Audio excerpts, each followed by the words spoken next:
The world needs makers, those who make things happen. But who is a maker? What are their qualities? Why do they succeed? And what's the difference between a maker and a taker? First, makers take initiative. They don't just sit around waiting for directions. They don't settle for the status quo. They're proactive and have a growth mindset.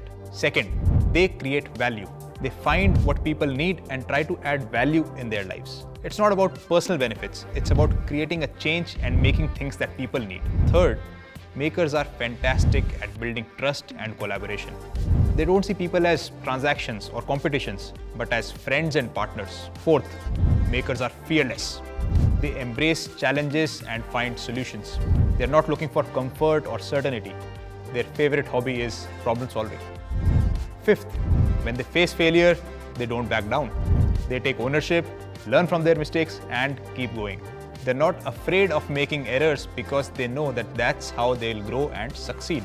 So remember, a maker is someone who is full of initiative, creates value for others, builds meaningful relationships, embraces challenges, and learns from their failures. Be a maker, make things happen.